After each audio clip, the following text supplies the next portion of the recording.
So welcome, good afternoon, and thank you all for coming. Before I briefly introduce the speaker for tonight, I wanted to remind everybody that this is an event in the Sustainable Future Speaker Series. We normally hold a series of events every semester, and this is no exception. The series is jointly sponsored by the Environment and Community Master's Program and the Schatz Research Center, and support for that also comes from the College of Arts, Humanities, and Social Sciences. And we have another event next week, October 5th, in the same room at the same time. Amy and Daniel Cordalis are presenting, and the title of their talk is Breathing Life Back into the Klamath River. I think that should be a really interesting one, and encourage people to come. And of course, we have a series of talks through the remainder of the semester as well. So we have individual flyers that go up that look something like this, and we also have a poster that has all of them listed. You should be able to find them around campus, so please look for all of those, and encourage people to attend all of the talks if you're able. Tonight, really pleased to have Nick Goulette here with us. Nick is the Executive Director of the Watershed Center. The Watershed Center is based in Hayfork and has, as I just found out, was conceptualized and launched in 1992, is that right? Around somebody's kitchen table. And Yvonne, I think, was part of that crew at that time. Yvonne Everett, who's faculty here on campus. From that 1992 kitchen table to now, the Watershed Center has really become a leader in forest and natural resource management in the state of California and beyond. And I think really pushing the boundaries of thinking about community-based management of forest resources and natural resources, and really has I think, helped push towards rethinking how a lot of those things are approached. And so they have, coming from a small community, have had a really outsized impact on thinking about how to approach these things. I'm going to read a little bit because of the number of things that Nick has been involved in is quite impressive. So over his past 13 years with the center, Nick has worked on a number of things. He's the chair of the Northern California Prescribed Fire Council, and he's a longtime member of the leadership team for the Rural Voices for Rural Conservation Coalition. He also helped establish the California Forest Biomass Working Group and the California Statewide Wood Energy Team, and also played a key role in helping to design and launch the National Fire Adapted Communities Learning Network. And I think some of that he'll talk about in the context of his talk. Without taking up any more time, I want to welcome Nick, and please join me in giving him a warm Humboldt County welcome. Thanks.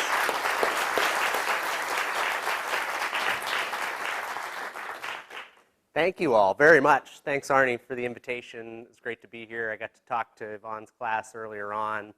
My wife, Naomi, is a graduate of the Environment Community Program here just a few years back. She grew up, born and raised in Trinity County, and was wandering back through, and we serendipitously met and decided to stay. I moved out to California 15 years ago now to work at the Watershed Center. I moved out sight unseen from Maine. Have any of you ever been to Hayfork? A few of you, that's pretty good, yeah. It's a little place, a little isolated.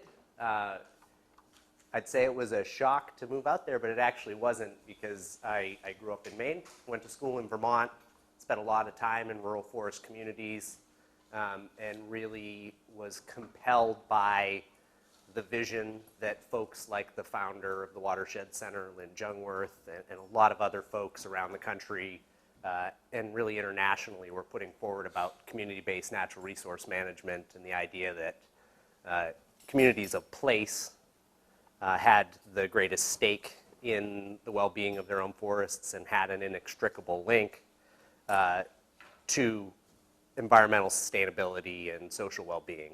And so I remain compelled by that vision. And so when Arnie invited me to give this talk, this is a talk I've never given before. I was thinking a lot about the state of community-based forestry, not just in Northern California, but really nationally. And the actual original idea for the talk was, what doesn't work about community-based forestry? And that would have been a really bad talk. That would just made you all feel bad and made me feel bad. And so this is not that talk, but I do really want to explore what does and doesn't work about community-based forestry in particular, not natural resource management writ large, community-based forestry in Northern California, why, and then what can we do about it? Because it's a righteous vision, this idea that rural forest communities should have rights and responsibilities associated with managing their landscape, and that if they are empowered to do that, that they'll do it well, and that will forge, sustainable livelihoods and a more resilient environment. So that's where I come from. So observations of a still idealist, 15 years in, and muddy boots and shiny shoes, because I get the great opportunity to deal with things like when our logging operation isn't going quite right and we need more production. I can go out on the weekends with my chainsaw and buck out some logs and help with productivity, and then I can parlay those lessons that we're learning about the challenges and opportunities of community-based forestry and go down to Sacramento and go to DC and talk to policymakers and leaders and try to compel them that this is a righteous thing to do. So that my experience kind of spans the local, statewide, regional, and national, and it's super stimulating work. And I get to work with great folks here at Humboldt State regularly and appreciate all the support and the exposure to get to come here and talk to you all about what we're learning. So, overview of my talk here. I'm going to lay out some principles of community-based forestry and really community-based natural resource management, because this is really the dogma that I'm grounded in. I want to talk about the potential across our region, which is huge. There's so much going on that communities are doing to take responsibility and really realize the benefits of managing their local environment. Talk about the real progress and struggles. Again, it's not the talk about what doesn't work, but there's some things that don't work. And so I'll ground these in stories from my experience and hopefully scale them up to, I think, what are the broader kind of systemic challenges that we face with community-based forestry. And then look to some strategies for advancing community forestry future. So really, we can do this, we have to do this. How are we going to get it done? We're going to change the system, is how we're going to get it done. So, lofty and righteous principles of community-based forestry. Local community members have the greatest stake in how their local forests are managed, and therefore they deserve the rights and responsibilities. They've got livelihood relationships, jobs, subsistence, whether that's hunting or for Native people, a whole bunch of other spiritual and subsistence relationship to land, and all the other reasons that local people connect with their environment. Local people have unique insights into the workings of their local forest environment. This concept of local knowledge, that someone from on high who is trained in forestry can come in and make decisions about the forest surrounding Hayfork better than the people that live there. And so we know that local people have unique insight. We know that tribal people have unique and deep insight. And those should be recognized and those should be realized in how we manage forests. And given the opportunity, local governance of natural resources will balance competing interests and optimize outcomes. Essentially, this idea of how we govern the commons and can local people actually make good decisions about governing the commons that are sustainable and equitable. And I think they can. So I'm gonna talk about several different potentials for realizing these sort of benefits in community-based forestry. I'll talk about governing the commons, particularly around federal forest management. I know here on the coast, it's not the big deal because there's a lot of private forest land, but obviously across Northern California, a large portion of the forest landscape is owned and managed by the federal government. Talk about community-owned forests, which you guys do know a lot about and have some of the best examples, certainly in the West and really nationwide, and talk about some of what's transferable about what you all do here in Humboldt County and in Mendocino County, and what's possible across the broader kind of range of Northern California in different contexts. I'll talk about jobs in the woods. A very obvious way that we can realize benefits from community-based forestry. Talk about jobs in the wood shop and how we realize that potential. And talk about bioenergy, hot issue I know here on the coast right now with the community choice aggregation and the purchasing of biomass power as a preferred power option, and also about the potential for bioenergy just broadly around isolated rural forest communities as well. There's a whole different set of issues there. And finally, I'll talk a little bit about community-based fire management, which is this emerging field, this emerging sort of potential, and really an emerging, I would say, imperative for forest communities if they want to take ownership over the thing that's, in most of California, their greatest risk, but probably represents a whole range of opportunities for forest communities in California as well. So I talked about real progress and real struggles. We have amazing assets across the region, Northern California.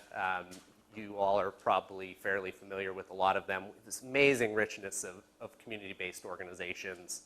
So organizations grounded in place, working to balance environment and community benefit. So whether that's in the Mattole watershed or the Eel watershed, over in Trinity County, our conservation districts. We just have a real richness across the region here. A lot of people investing their blood, sweat, and tears into making those community forest connections. We have amazing tribal leadership, especially on the lower Trinity and Klamath rivers with the Hoopa, Yurok, and Karuk people really reasserting their rights and responsibilities to their ancestral lands. We have supportive institutions like Humboldt State University, like UC Cooperative Extension, agents of the state that are really there helping and supporting this vision that we have as rural leaders. And then we have amazing experiments and examples. They just abound. And so not all successful, but we've tried a lot of different ways to crack the nut and deepen the connection between forests and forest communities. The challenges. Everybody needs more money. But community-based forestry has been through sort of a real cycle of being a popular thing. So on the back end of the timber wars, when that initial transition was kind of going on, where communities were being devastated by loss of mills and infrastructure and jobs, this was something foundations cared about, something the state cared about. It was something that the feds cared about. 25 years out from the crash of timber industry in Northern California, none of those parties care a whole lot about us anymore. And so we're still having to assert the relevance of what we do, be creative and entrepreneurial, raise money. We've got these rigid policies and institutions. They weren't built to facilitate community-based forestry. There really is no there is no great facilitating policy at the local, state, or federal level that's helping us do this. This is born of local innovation, passion, people getting together and really caring and trying to, I think, defy the system to be successful. We've got global economic drivers, economies of scale, capital flowing to where the greatest returns are. These are global things that affect certainly much more than forestry. But when you look at how they affect the economics of forestry and jobs in forestry, they're pretty profound, and they do not drive towards community-based forestry. market rate returns and shareholder primacy. I'm not going to make this a talk about the damning, effects of capitalism, but I am going to talk a little bit about impact investing and about this movement towards kind of triple bottom line investment and outcomes, and that should be a promising space for community-based forestry. I'm going to talk about some of the ways it's maybe letting us down and some of the ways it could really deliver. And I'm going to talk a little bit about shifting demographics, which all of you are pretty aware of. When I moved to Hayfork 15 years ago, that was a different place than it is today. The cannabis industry was something that happened in the backwoods and not in front yards. That's changed dramatically. Obviously, there's just a whole bunch of other elements of the shifting sort of technology and knowledge economy that make forest communities less compelling places for people to want to live and work, aside from places to play, places to recreate. And so, who wants to work in the woods? Who wants to work in the wood shop?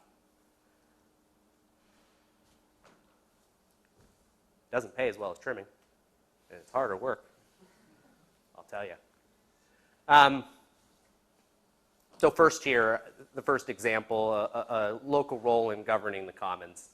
You guys are all aware of this concept of the tragedy of the commons and the idea that if given free rein, people will essentially exploit the environment to the detriment of themselves and future generations.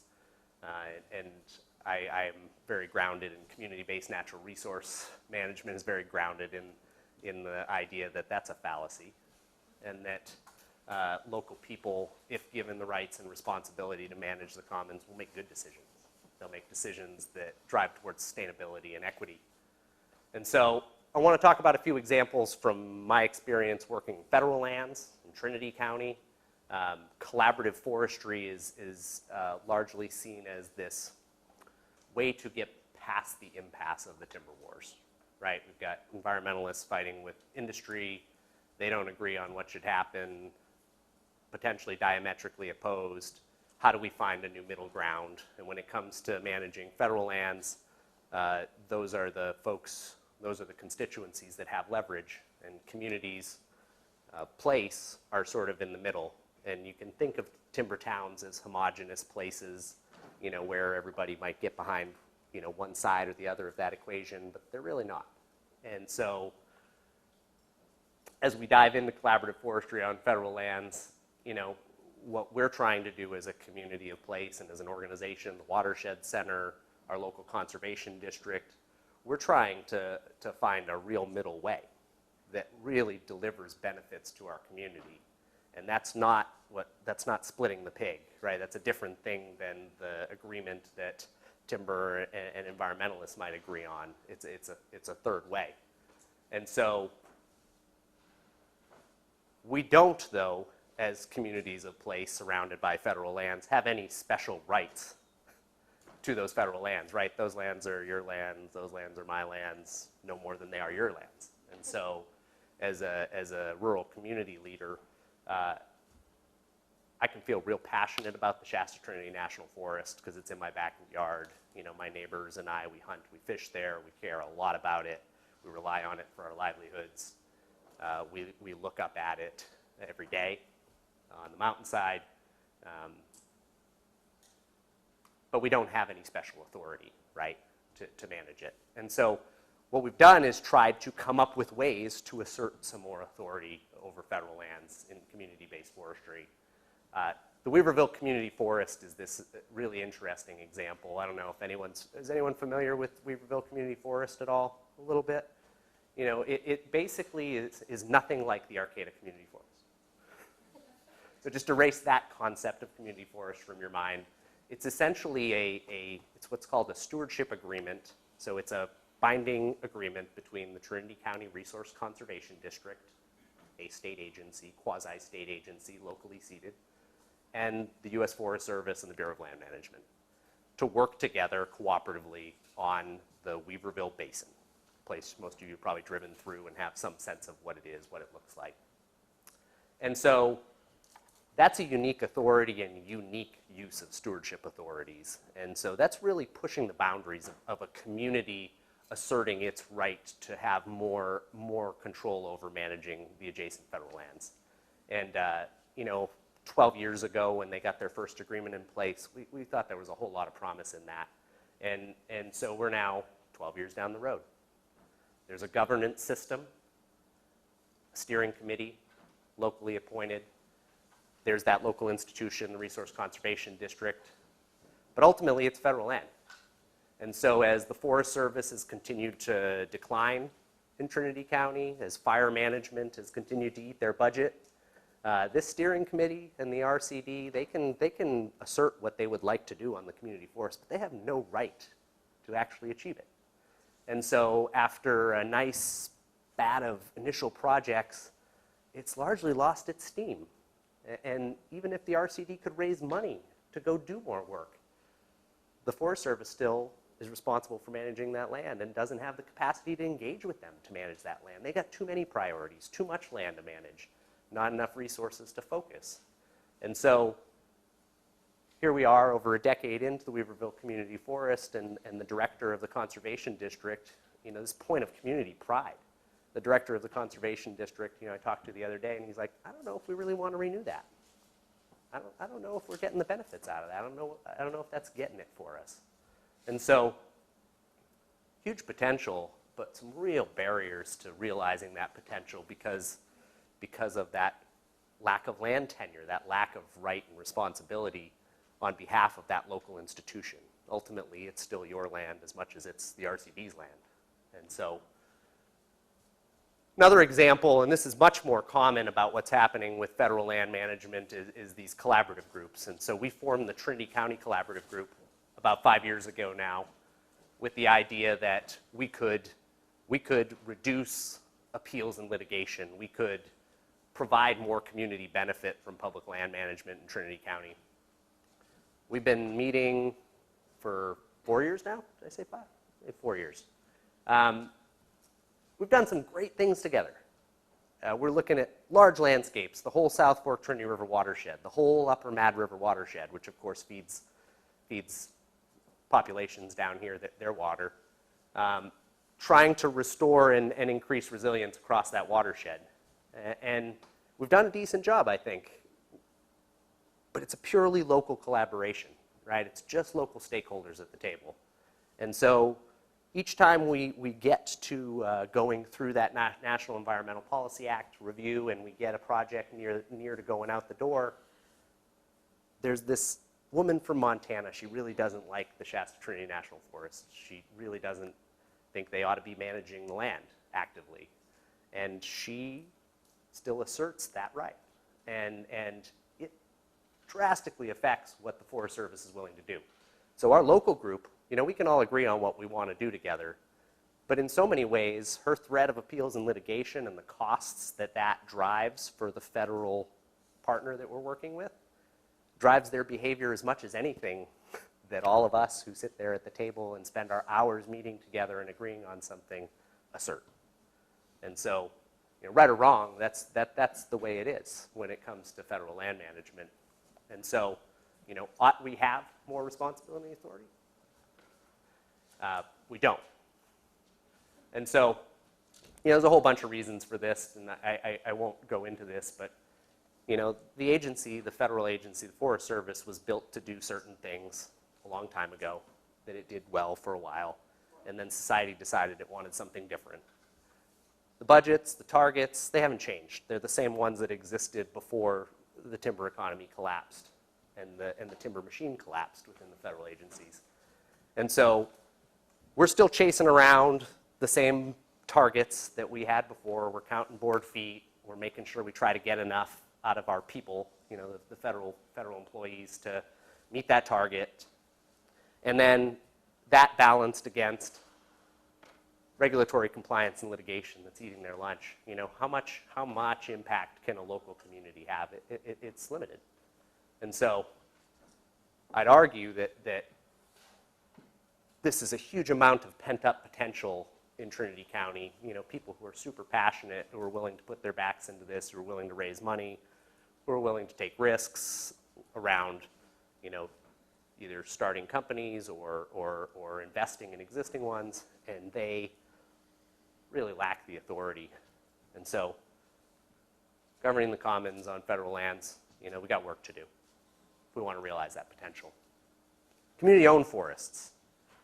So on federal lands, we don't have that tenure. We don't have ownership and land tenure. Tenure is power. And so here you realize that. You have Arcata Community Forest as this really shining example, and people can fight over what ought to go on out there, but I think if you take an objective look at how that's been managed and the outcomes and the value it's provided back to the community over time, it would be hard to say that that's anything but good for the community and for the forest. Eureka Community Forest now coming online. You've got this other great example of a private, I think not-for-profit corporation in Redwood Forest Foundation that owns the Usil Redwood Forest. And so that's a model of community-owned forests as far as I'm concerned. And there's more potential for that type of thing. And someone was just talking to me before this talk about another example coming online of more community forest acquisitions in this area. And so as timber industry leaves, who comes in behind them? Well, there's value in those forests. They're productive. Redwood Coast, some of the most productive forests in the world, right?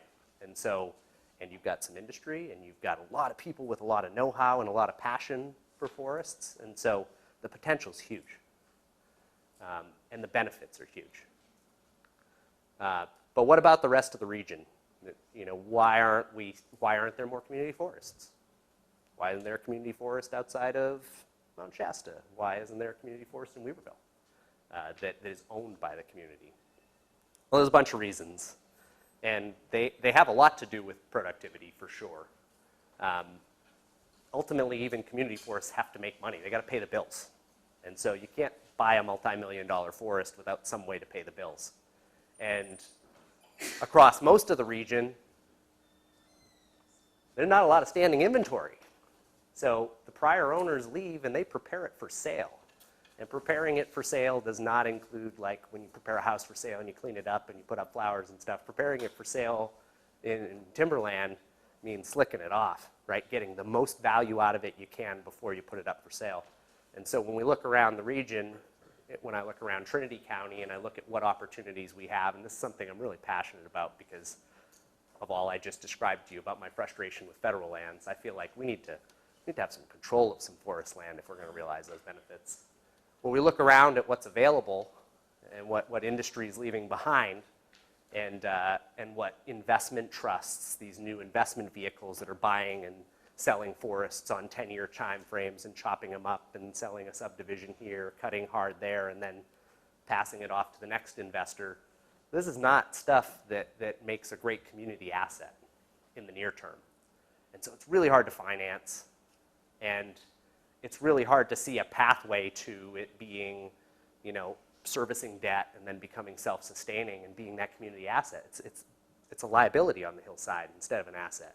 And so that exists all across Northern California, and the drier you get, the less productive you get, the less potential you have for that kind of sustainable forestry that we see on the coast. And so we're going to keep noodling around on that and trying to crack that in other places. And there are other communities around the state that look to what you all do here, and they want that. But it's not that easy to achieve. So jobs in the woods. This is the Watershed Center was really born to try to create jobs in the woods, to transition from that timber economy to an ecosystem management economy. And we had this vision, right? The founders had this vision that we could retrain displaced forest and sawmill workers to do ecosystem management, and that ecosystem management actually was a thing. It was going to be there were going to be jobs in the woods doing land stewardship. And there are some. It did not materialize into, I think, what our founders envisioned it would be, but there's jobs in the woods, and there's some good jobs in the woods. And there's some reasons that we're realizing some of that potential, and there's some reasons we're not realizing the full potential of jobs in the woods with community-based forestry. there's the shifting nature of the work. I talked about ecosystem management and concept, right? There's more wildlife biologists now maybe than there are foresters needed in the woods. Great, those are good jobs, that's good work. From a forest community, an isolated forest community standpoint, how do we get people into those jobs? Well, we send them here, and then we try to lure them back for sure. And we also just try to provide training opportunities that get people, whether it's, the early work that Yvonne did with us, trying to set up a curriculum where we could work with Shasta College and get people credits and get them certificates so they could get more value out of their skills in work in the woods. But when you look at what's happening in the woods in most of timber country now, right, it's mechanized. And so you see, you go from, needing a whole bunch of people out in the woods, a timber faller, a cat skinner, and a guy running a loader to, well, now we got a feller buncher, we've got a stroke delimber, and we've got a loader. 3 pieces of equipment do what 8 people used to do, and they outpace them times 2 every day. And so it just doesn't take as many people out in the woods anymore. So we've got the shifting demographic I talked about earlier as well. Who wants to work in the woods? That's hard work. And there are options that are a lot easier out there if what you want to do is work outside and you're willing to do some labor. There's just other pathways right now. And most people don't even want to do that. They want to go to a city, find a job where they don't use their bodies, they use their minds almost exclusively and make their living that way. We've got the shifting demographic in forest landowners. It's a huge thing in Trinity County. What little, so 80%, 75 to 80% federal lands. The rest, Sierra Pacific owns about 150,000. The rest is these small private forest landowners. They used to manage for a forest. They used to think about their forest as an asset. Now they're really looking for the sunniest site on the property to put in a little 3-acre conversion to grow some cannabis, and that's a very different set of motivations and a very different set of values that those landowners are bringing. I'd like to think that another decade down the road, they'll take a look back at their forest and say, what do I have here and what am I going to do with this? And I think we might have another round of opportunity there. And that might be happening in parts of Humboldt County right now. We're just a little younger in this transition in Trinity County. But why would you get into working in the woods? That's a damn hard way to make a living, and it's super risky. And I think about this when I think about right now, there's not enough loggers, right? The recession was really hard on the forest industry.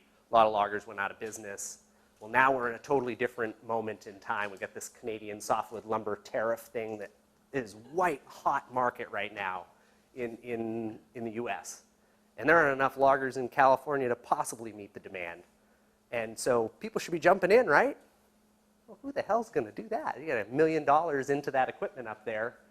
Well, more like $3 million into a full new setup to go out. And there's going to be another recession. And the mills aren't going to prop up loggers. They're going to let them go under.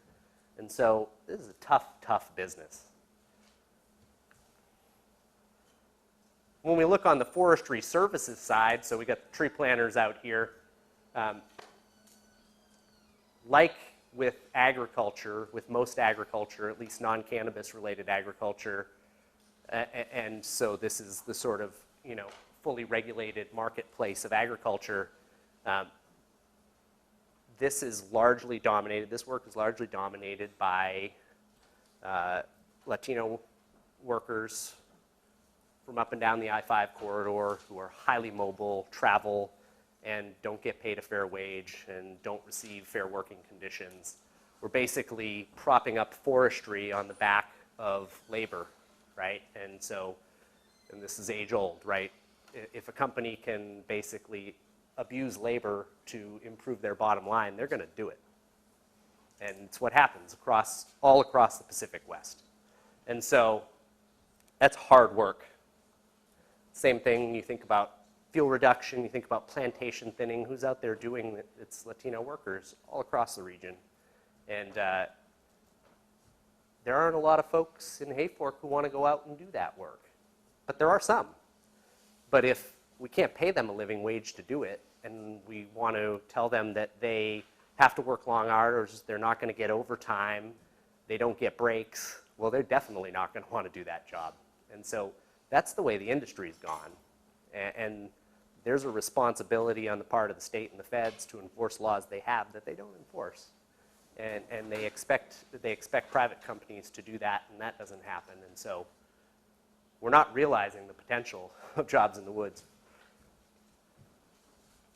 Jobs in the wood shop.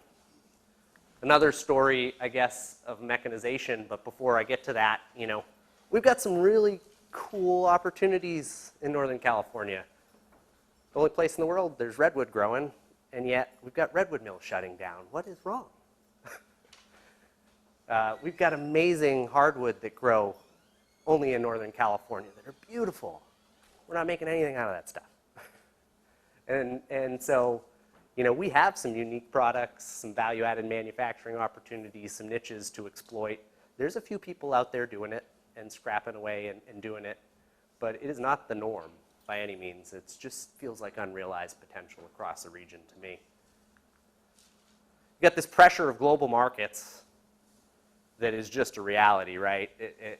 Capital flows to value, right? It flows to returns, and this is California's a tough place to do business. And so the costs drive companies out of California. There's a whole bunch of other trends that drive companies out of California, but if you look at where Sierra Pacific, for instance, is investing, they're buying up timberland in Washington. They're building mills in Washington. They might be running away from climate change and fire, which is probably a fair business decision, but they're also running away from the cost of doing business in California and reinvesting that capital that they earned here in a place where they can turn it into more and higher rates of return. On the federal land side, stabilizing wood supply is a near impossibility. There are some great tools that are supposed to do it, but we are just stuck in this downward spiral of capacity. Forest fire, you know, this year, $2.3 billion from the U.S. Forest Service fighting wildfires. By 2021, it'll be 2/3 of the U.S. Forest Service's budget will be in fire. That is not like staff and resources that they repurpose to go do other things other times of year. That is a full 2/3 of the workforce and the budget basically dedicated to managing wildfires during that time of season when we have wildfires. So stabilizing wood supply off federal land is going to be a tall order. On private lands, it's a tall order too, because private landowners are motivated by, you know, maximizing profit, and so they play the market, right? And so they're gonna cut hard when the market's good this year, and they're gonna ease off when the market's bad. And so if you're a mill, a small mill that doesn't own your own timberland, then you're in a precarious position. And so when we think about bringing capacity into Hayfork, where we're surrounded by federal lands, that's a risky proposition. And so realizing that benefit as we're sitting in a sea of forest that we all agree ought to be managed for all of these benefits is just out of reach. It's just something we can't quite realize right now. Mechanization. So I put this photo up. There's a guy running the head rig at a sawmill. There's a whole lot of mechanization there. He's making decisions. His machines are making decisions that are super efficient. So automated and optimized scanning systems. He's only making half of the decisions that are even being made about how to cut a log. This is a green chain. I don't even know if they have those anymore. This is where a lot of the jobs in sawmills used to be, in sorting out the lumber on the back end. Well, we've got that mechanized now, and it's really slick. Trinity River Lumber in Weaverville, they just put in a mechanized grading system.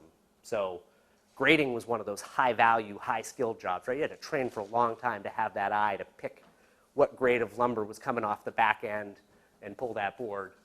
And well, nowadays, a scanner can do the same thing much faster at a much lower cost, and so they just put in a couple $1 million scanning system that eliminated 8 jobs, and good for them, right? And that's the trend. And so how do we make jobs in the wood shop? Primary sawmills, that breakdown sawmill produce, dimensional lumber is one way, but it's probably not the way to maximize jobs. It's that value-added manufacturing, furniture. Now you're making a lot of jobs out of a little bit of wood. And I think that's where we need to be aiming in the North Coast. What are those niches that make the most jobs out of the least amount of wood?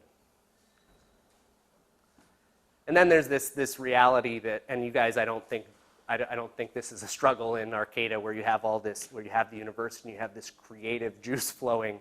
But if you go to rural forest communities, there's a deficit in entrepreneurship, right? People who are entrepreneurial, they're seeking opportunities. And if you're in an isolated forest community that has the challenges I've been kind of running through here, you might go somewhere else because there's other opportunities out there. And so there's a real deficit of entrepreneurship in rural forest communities that creates huge challenges for when an opportunity does emerge, can you step up and realize it? Can you realize the potential? Who's going to take that risk? Who's going to do the creative work? Who's going to stay up at night, work the weekends? I work with this fellow named Roger Brown who grew up in Hayfork, started his job at the sawmill there in Hayfork, left town because that sawmill went out of business, moved back about 10 years ago, and he's just an entrepreneur. And he sees opportunity where other people don't. And he works his ass off. And over the last 3 years, working in partnership with us at the Watershed Center, he's bought himself a little sawmill and a little edger and a little planer. And he's making high-value products, and he's connected with people who help him sell those products into the city where there is value. And he's doing that creative work. But for the 10 years I worked there when Roger wasn't there, I spent most of my time looking for him and not finding him. And so he's like a unicorn. And, well, there just aren't that many unicorns running around. And I don't know how much money Roger's making. He's working hard. He's producing cool stuff. He's paying his people on time, which is amazing. I don't know. He might be going broke doing it. And so he's taking huge personal risk, and the potential for returns is something he sees out in the future and believes in. And we're going to try to help him as a nonprofit. We're going to try to help him realize that by sharing risk and by trying to bring resources and connect him to markets, but it's on him. Talk about bioenergy. I don't know how people in the room feel about bioenergy, and I'm not going to take a poll. But I'll tell you, I think it's a pretty elegant solution to a real problem that we have. Great that you can make renewable energy with biomass, with forest waste. But ultimately, the truth is, we have forest waste. We got to do something with that. We are managing our forests, whether it's for fire hazard reduction, timber harvest. We're producing a product that we don't have a disposal pathway for. On the coast here, you get some good decomposition. You can spread that stuff or even leave it out in the woods, and maybe that's a good outcome. You don't have to go very far inland before you do not want to leave that stuff out in the woods, or you're defeating your entire purpose for being. And so what do we do with it? Right now, we burn it in gigantic piles, like bigger than this room piles. They're fantastic. And that's it's just a damn waste. And it has environmental costs, and it has societal costs. And there's other pathways. And bioenergy provides, I think, this really elegant solution. But how do we realize that potential? On the coast here, we have some larger biomass plants that were historically associated with sawmills. That was an elegant solution and still is. And it makes a lot of sense to continue to have that infrastructure, because if you don't, that sawdust's got to go somewhere. Now, you could push it out of your county and forget about it, but that's just externalizing a cost to someone else, right? And so there's something regenerative and really beautiful about the potential of bioenergy. My colleague, Angie Lottes, is here, and she works on trying to deploy a whole new bioenergy infrastructure around the state of California, these small community-scale facilities, so 3 megawatts or less, the kind of thing that really is about the size of a ranger district, imagine, maybe 40,000 acres, 100,000 acres. It doesn't need to pull from 100 miles away. It basically just needs to take what can flow downhill into a community, thus community-scale biomass. But there's real challenges, right? Technology, How do we work at that scale and still be efficient?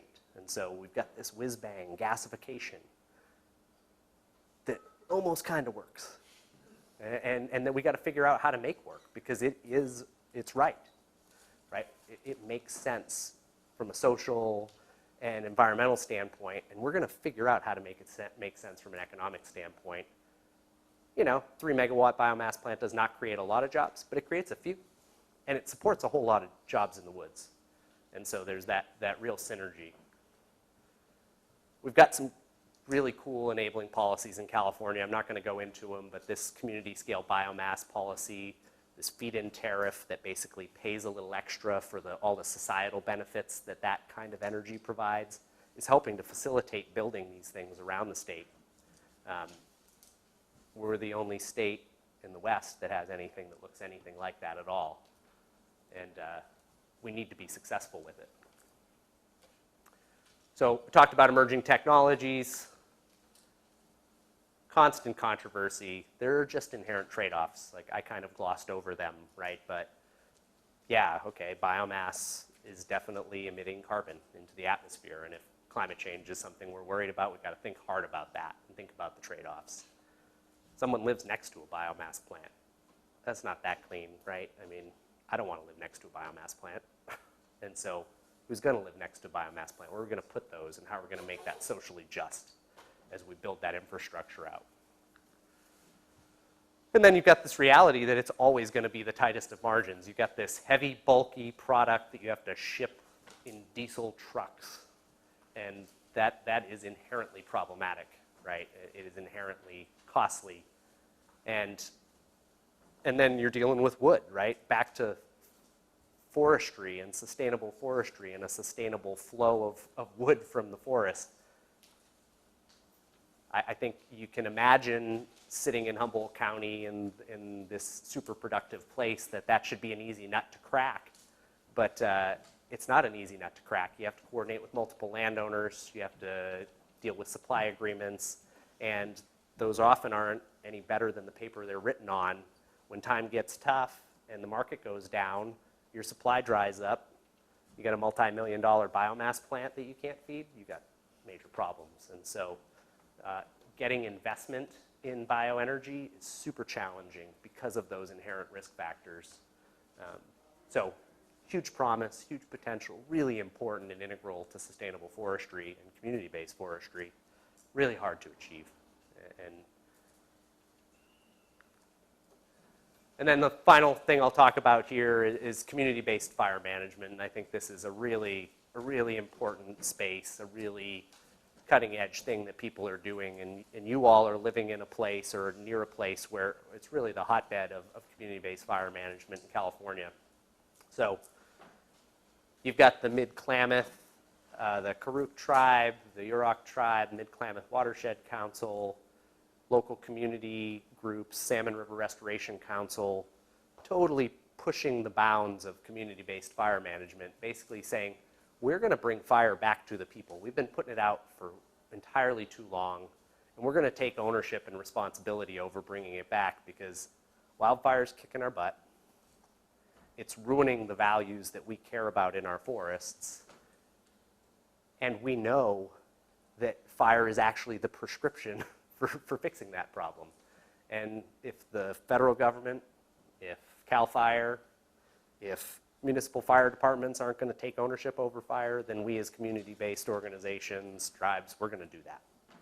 And they're asserting, and we're doing similar work in Hayfork. Essentially, you know, if CAL FIRE and the Forest Service aren't going to take ownership over this, we're going to shame them into it. We're just going to go out there, we're going to talk to landowners, we're going to make plans, burn plans, we're going to get together, we're going to train ourselves, we're going to get our local volunteer fire departments enrolled, and we're going to go out and burn. And we're going to challenge you as regulators to tell us why that's not a good idea, why we shouldn't be able to do that.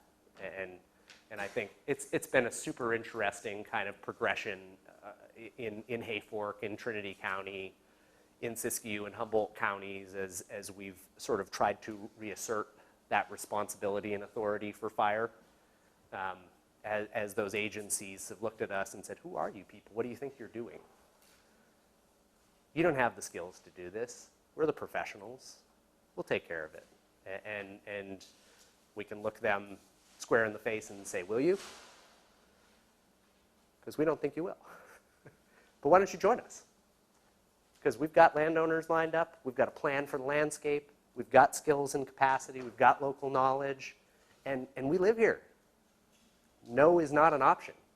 And so we've got these amazing kind of growing cooperative burning partnerships emerging all across this region. We've got these prescribed fire training exchanges that we run across the region. You know, we're burning thousands of acres right in the wildland-urban interface, right up against communities, right up into people's backyards to protect them from the wildfire that inevitably comes. And I think we're really, well, we started this Northern California Prescribed Fire Council with all of these groups and organizations and individuals who were really stoked about this about 6 years ago now. And since then, there emerged a Central Coast Prescribed Fire Council and a Southern Sierra Nevada Prescribed Fire Council. And so there's this momentum. And that's you know, the agencies saying, yeah, we need more prescribed fire. But it's really community leaders. This is community-based organizations, tribes, people in place recognizing they have the need and stepping up and organizing to get that permission to build the capacity and to take ownership over it. And we face an uphill battle. The fire industrial complex is real. It's very effective at putting fires out. It's not terribly good at using fire as a tool. We've got misaligned plans and policies. So the Shasta Trinity Land and Resource Management Plan that governs how we manage the Shasta Trinity National Forest. What it says about fire is written in 1994. It's a little dated. We put fires out. Really? Across the 2.1 million acres of the Shasta Trinity National Forest, across the largest wilderness area in California and the Trinity Alps Wilderness, we just put fires out? That is asinine. But that's the plan, and that's the plan that we did NEPA on. That is the legally binding plan. They put fires out on the Shasta Trinity National Forest. And so we got work to do. Forest plan revisions are coming up for all of the forests in California. So communities need to assert themselves, right? We need to step up and say, no, we actually want some fire. We think up here is pretty good during this time of year, and that's going to fit in with our prescribed fire strategy down here. And we're gonna let some fires burn when it gets into September. I was talking with the ranger on the Hayfork Ranger District yesterday. They've got a fire up near the Yoloboli Middle Eel Wilderness, so the headwaters of the Eel River, and they've got 900 people working on that fire. It's like 1,000 acres, wild country, way the hell out there. End of September. What do you, just go home, you know? But they can't, because they got to put that fire out. So that's not what the plan says. And so, you know, we've got work to do, and that's not providing benefits to our community. They're not protecting anybody by fighting that fire right now, you know? And so if we want to realize the potential of community-based forestry, you know, communities need to take ownership. We need to change the plans and policies if we're going to get the good fire we need. Okay, so looking forward, because we're going to do all these things. We're going to make jobs in the woods and jobs in the wood shop. We're going to realize community fire management. We're going to govern the commons for community benefit. We're going to buy and own community forests, right? We have to do these things. These are imperatives if we want to think about sustainability, if we want to think about social justice, if we want to think about the rights and responsibilities of forest communities. So, a local role in governing the commons. I think we need to think about the intent of how we're managing parts of our federal forest estate. I think communities should have more of a role. They should have more right and responsibility to that land that sits directly adjacent to them. Maybe it's just the wild and urban interface, that place around communities where it's so critical that we manage actively and have a plan so we can protect ourselves from wildfire.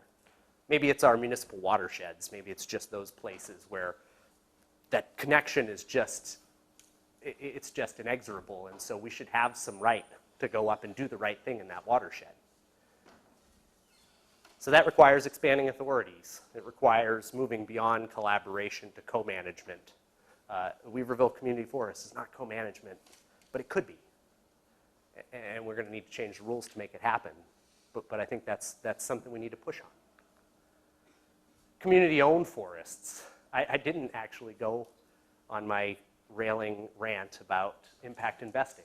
But here's what I'll say about impact investing, because there's a lot of companies now starting up wanting to do impact investing. You know, investors want to feel good about it.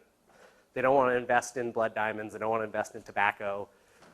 Well, they're going beyond that. They actually want to invest in things they can feel good about. But they still want to make 6.5% to 10% returns on their investment. Market rate returns, right? And so market rate returns happen because something's getting screwed somewhere on the line, right? You can exploit labor, right? You can exploit workers, right? You don't pay them what they're worth. You don't provide them with fair and safe working conditions. That's how you get a market rate return. Or you exploit forests, right? We draw down the natural capital, and then we pass it off after we've chopped it up enough to get a little more money out of it, right? And there's some wild stuff going on up in the hills, some really crazy subdivisions of what was commercial timberland that are now Wild West cannabis outposts, right? That impact investors are doing that. I don't know that they feel good about it. I don't know that they know they got blood on their hands. But, you know, we got 2 murders on the Trinity-Humboldt County line up on South Fork Mountain in the real blood in those crazy-ass Wild West subdivisions of former productive timberland. And that was to provide a way to have that market rate return that the forest couldn't provide or that exploiting labor couldn't provide. And so how do we change that? You know, how do we expose that? How do we tell that story? How do we compel impact investors to make different decisions about the investments they're making? That's our job. Payment for ecosystem services, you know, is a pathway and hopefully not a sham. But it's something that's real and something we need to capitalize on. California has the most robust payment for ecosystem services market in the US at least. And so how is that facilitating us getting community-owned forests instead of helping corporations improve their bottom line or helping impact investors with one more scheme to squeeze a little value?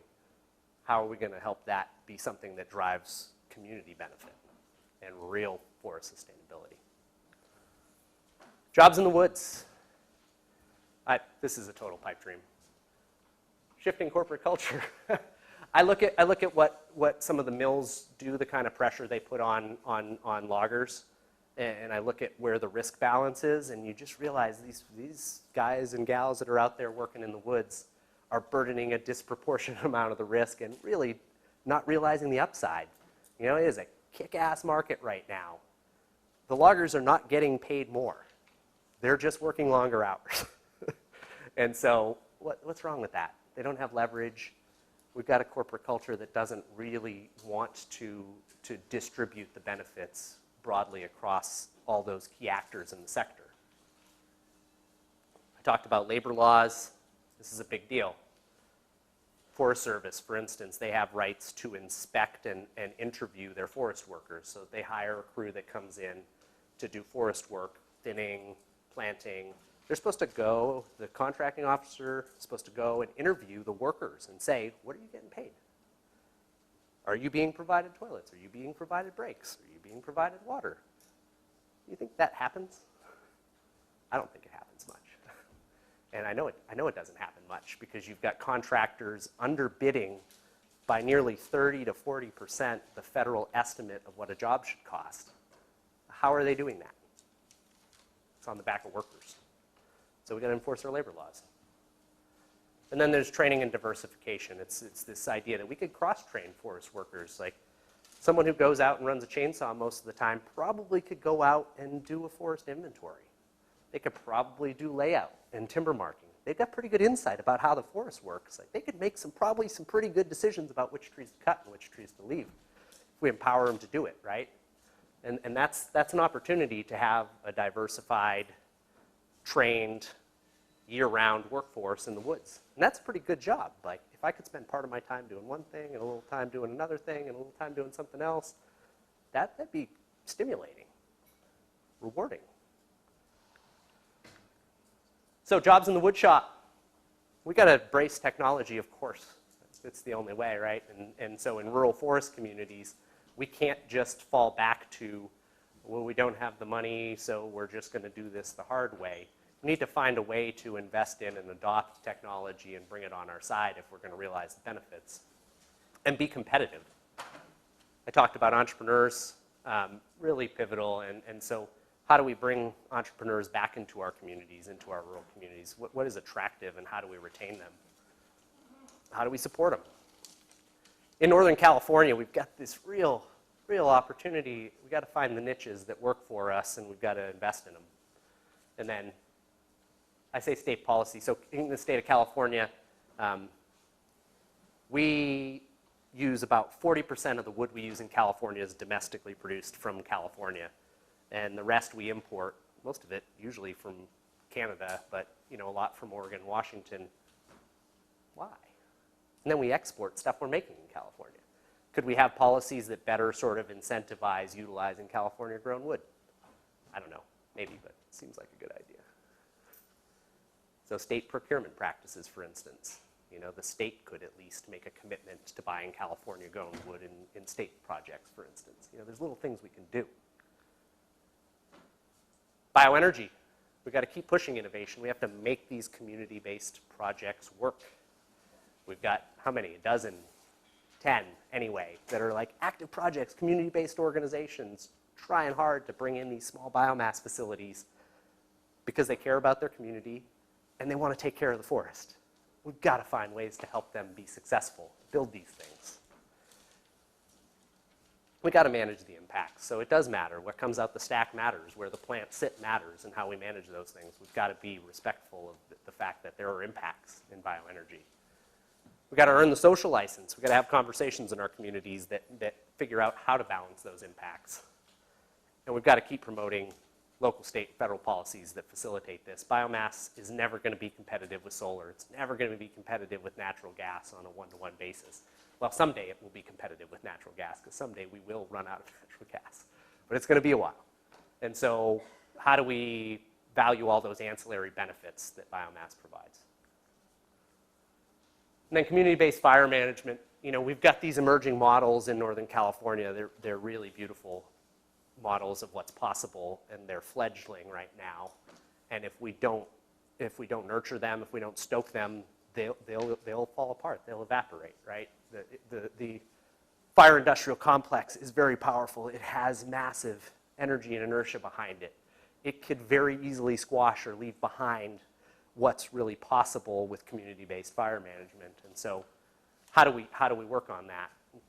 Well, redefining authorities and responsibilities, again, if it's on federal land, even if it has to do with state regulatory authority. How do we empower people who want to take a proactive role in using fire as a tool? We have to find ways to facilitate it. And I think we have to monitor and adapt. It's fledgling. We don't know. We don't know what the outcome of this is. This is a new space. So let's try and let's learn. Let's do real adaptive management. Something we have done very poorly across most elements of natural resource management. It's fledgling. Let's set it up right. Let's set it up as experiments. Let's use every burn as an experiment. Let's see how it worked on the ground. Let's see how it worked institutionally. Let's see how the community feels about it. Let's do it different next time. Every year's a new opportunity. Every burn's a new opportunity. And so if we're just scrapping as community-based organizations to just raise enough money to just get out there and burn, then we have no capacity to do adaptive management. And so I think there's a role for universities in that, right? Academic institutions, students, come help us learn from what we're trying to do and provide that capacity that we just don't have. Help us build it. So in closing here, the principles and practice of community-based forestry are alive and well in Northern California. It is a rich space to work in. It's really exciting despite all those challenges. I am that idealist. I do see that future, that horizon that is a beautiful place, and we have to go there. But it's going to take deep and sustained commitment, defying economic primacy, good luck. I don't know. I'm going to die an idealist, probably crying about the fact that I could never find an impact investor who really actually cared. We got to innovate locally, and we have to keep reforming public policy. This is right, what I'm talking about. This is right. So why can't we do it? And so, hope you'll join me.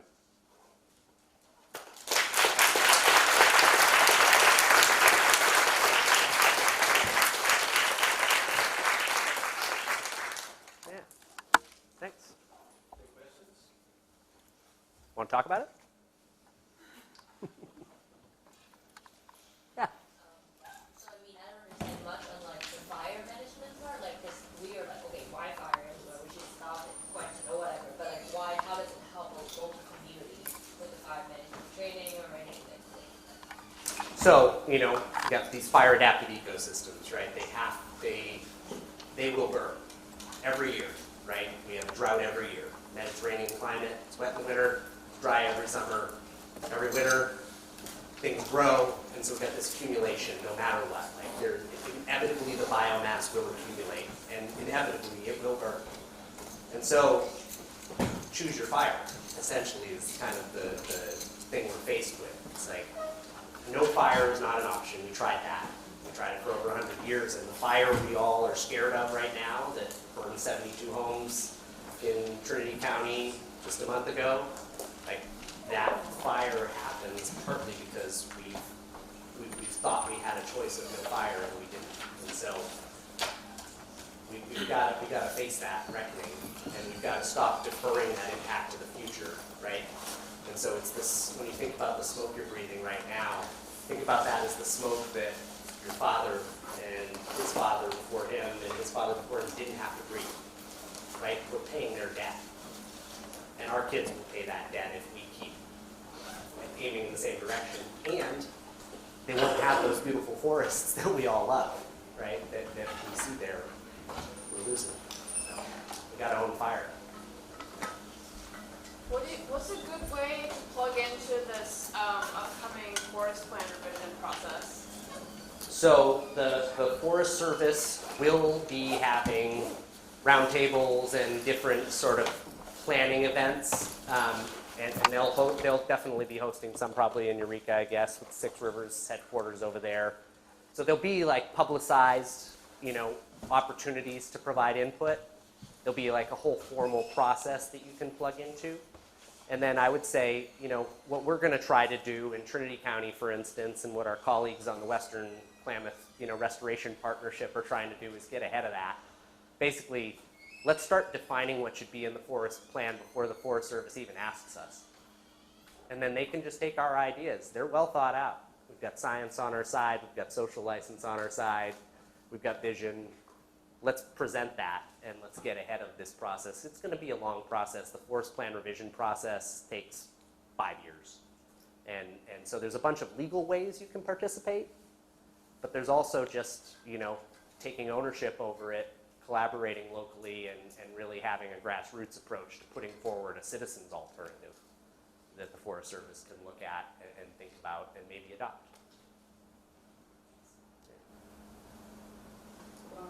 I was wondering what other kinds of resources can you get out of forests? Like I know I understand like the kind of like social things that you can get out of it and as an ecosystem, but when it comes to investing in these kinds of things, people want like, what kinds of materials can I get out of this? And I'm just wondering what is going on in that lumber. Right. So I mean, there's, you know, one of the most valuable things people find in forests right now, right, is recreation access. Certainly is something. You can get value out of carbon. So payment for ecosystem service angle, you can turn carbon into dollars, essentially. You can get non-timber forest products. So forests provide a whole bunch of things you can eat. They provide medicine. They provide spiritual sustenance. You know, they provide a lot of things to a lot of different people. The things that you can transfer into dollars, though, really access. So that's, you know, potentially recreation or hunting access. They provide fiber. They provide non-timber forest products of all the types we just talked about. They provide water, and they provide carbon. Yeah. Can I join in on that water conversation? One of the trends that we're starting to think of is how do we protect the source watersheds in the forests for downstream urban users. And we just passed a piece of legislation, not this session, but the prior one, that defines the Feather River, the 5 watersheds that are tributary to the state and federal water project. And we now define them as green infrastructure, with the thought that as it becomes evident that urban users need to protect the source of their water, eventually money through water bonds or user pay, it's not there yet. There's obviously a lot of resistance to that. But that's the notion, is to monetize on the water side. Yeah, and there's some amazing examples. There are places where they've gotten out ahead of that. City of Denver has an amazing, basically, payment scheme for securing their water supply and basically managing their watershed. City of Flagstaff, Ashland is the nearest one here, where they have a new It's a mechanism. common idea now in the South, in Georgia. Yeah. Of course, New York was one of the original ones, Yeah. but it's finally coming out here. Yeah, so California did pass this affirmative law basically defining them as green infrastructure. Now we need to figure out, well, what are we going to do about that? How are we going to make the investment? You draw in restoration money, you draw in wetland, Wetland restoration, fuel management. Yeah, the Trinity River watershed, so the upper Trinity, and Trinity Lake flow down into the valley, so it's part of that, headwaters legislation. I've got a community forest up there I'm pretty excited about, and we just need to figure out how to get some value for that water, because there isn't enough timber to pay the bills, but if water will help pay the bills, then we may just have that opportunity. Yeah. What are some ways that you establish or find a common value system so that you can create common goals between your varying stakeholders? Yeah, I mean, we sit around the table and we talk about what values we share. It's in the simplest sense, right? It's just about people sort of sitting down and trying to establish, like, do we have a shared set of values? Do we have a shared set of goals for this landscape? Do we agree on how we should structure ourselves institutionally in terms of who we're going to empower to have decision authority, in terms of who's going to receive the benefits, and try to come to some agreements? And I think that's, whether it's federal land or whether it's a community-owned forest, it could take the form of, a really informal group sitting down. It could take the form of a chartered advisory committee or a steering group. And so there's this whole spectrum of kind of formality, but at its essence, it's really just about diverse people with diverse values sitting together and seeing where their shared values are and what they can do together. Yeah.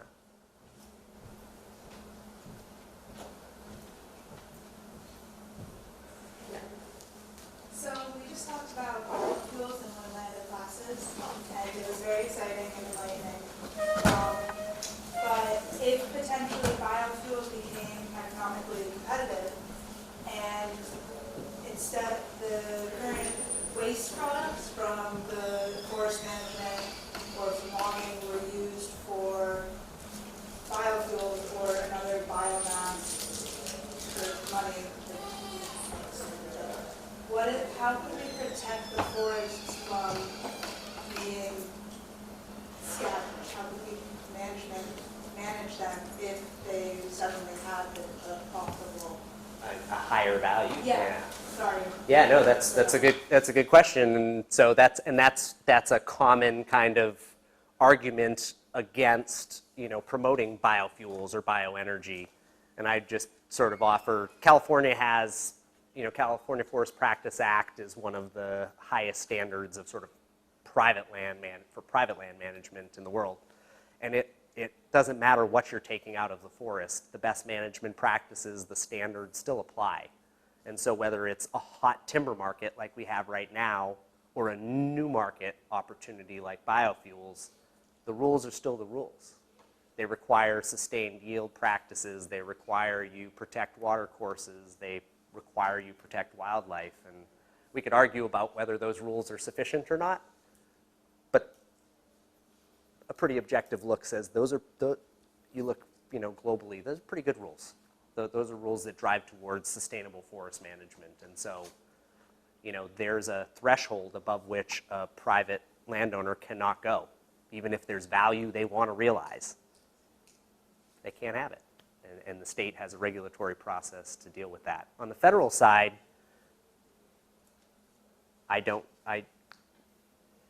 there are rules. And they are very stringent.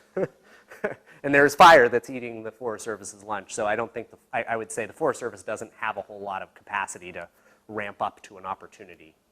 Like, well, this year's a perfect example, right? The timber market's white hot across California. That doesn't mean the Forest Service can just turn around and be like, I'm going to plan 3 more timber sales. That's like 3.5 years down the road if they decide they want to do it today. And then they still have to go through all that regulatory process that has all that public involvement. And so there's real checks and balances on how we manage our forests, Thank you. Yeah. When you replant trees, but have you thought about replanting native species that are low growth, that companion plant under every canopy or below the canopy? Yeah, so that's a good question. He was asking about, we know we plant trees, but do we plant other native plants like the native plant assemblage? And I'm not in redwood country, I'm a little further inland. But yeah, a lot of our work is around restoring native plant communities, and a lot of them you don't have to plant. In a fire-adapted ecosystem, a frequent fire ecosystem like we have, what you need to do is get some light down to the forest floor because you've had that densification over decades, so you open up the canopy, you bring fire back into the system, and lo and behold, the native plants are still there. They've just been waiting for someone to let some light in and bring a little fire and nutrients back to the forest floor. For example, like I sent a walk on private property, and I guess it's private timber property, and I saw their selective harvesting, and I looked at the environment with all the tractors and all the equipment. The soil was so compacted, and it literally looked destroyed. So is there a realistic way to retain ecological diversity and provide soil health while doing that with heavy equipment?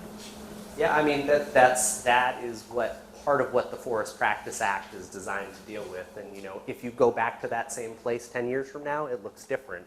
And the rules are kind of created based upon evidence about compaction and recovery and productivity. And so,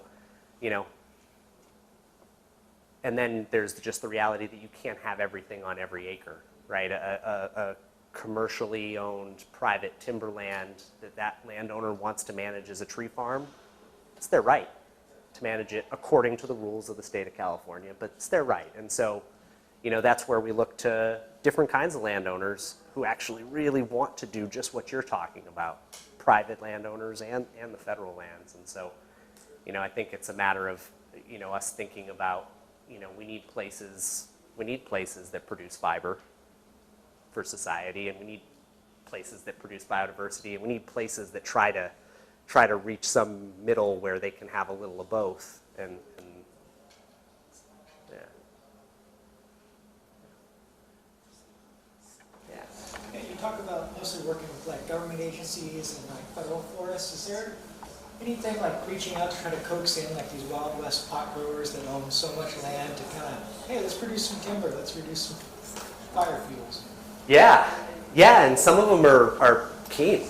It depends a lot on the individual, but there are definitely private landowners in Trinity County who are looking at their whole estate, and thinking about all the values on it. Some of them really want to do prescribed fire because they're like, yeah, that's light touch. They've got, a lot of these folks, they're back to landers. They're environmentalists. Like, they're thinking about how am I going to take care of this plot of land into the future. And so there's windows of opportunity. But a lot of the work that we're talking about costs money. And they're not that motivated to invest their own money in it necessarily. And they don't qualify for so many of the federal and state programs, the cost share programs that could help us as a community-based organization work with them. So that's a huge challenge in Trinity County right now. We've got this, we've got the Natural Resource Conservation Service. They have this program called EQIP that helps pay private landowners to do great conservation work. And we've got some of these great private landowners who want to do conservation work, and cannabis is illegal federally. They cannot. And so NRCS can't work with those landowners, and more now of the private landowners are growing cannabis. And so our opportunity field for that broader land stewardship and to leverage really what's quite a lot of federal money and state money is diminished right now. So.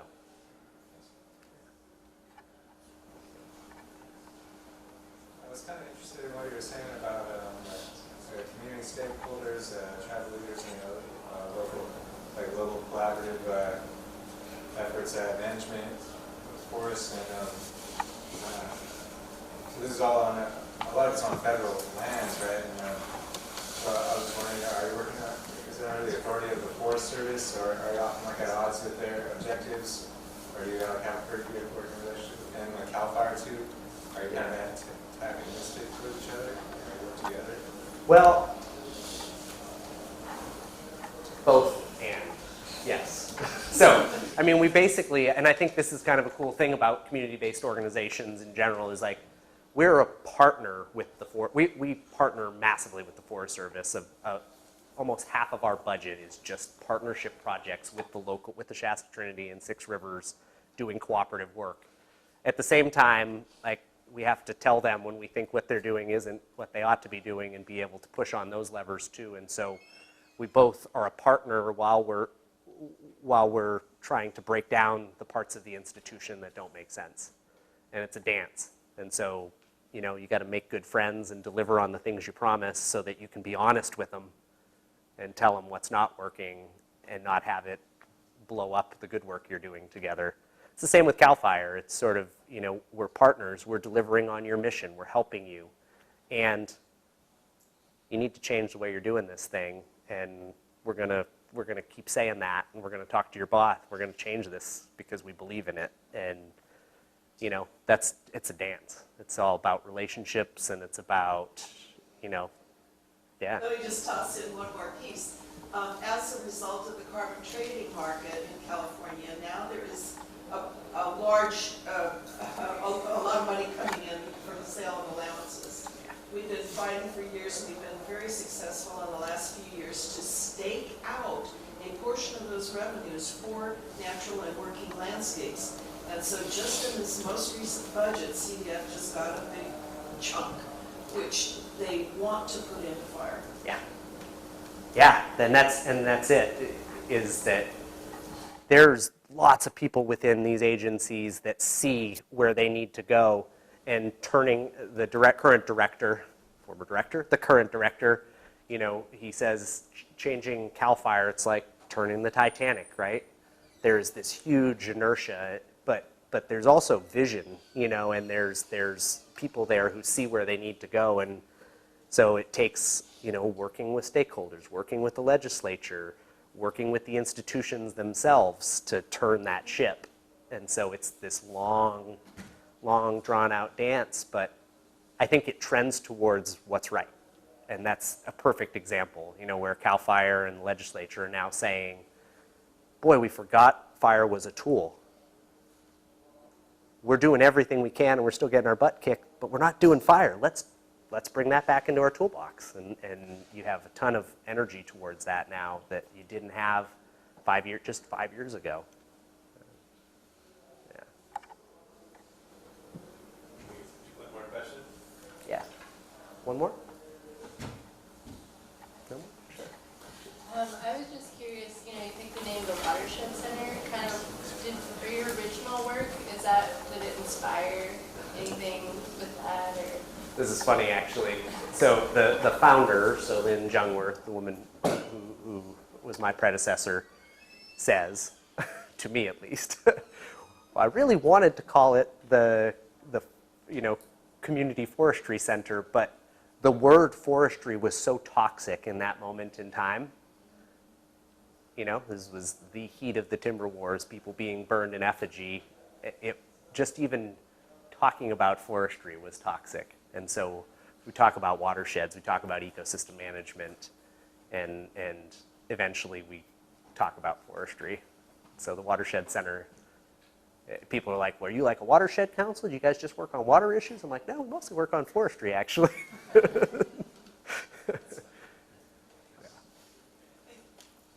Yeah, thanks everyone. It was fun.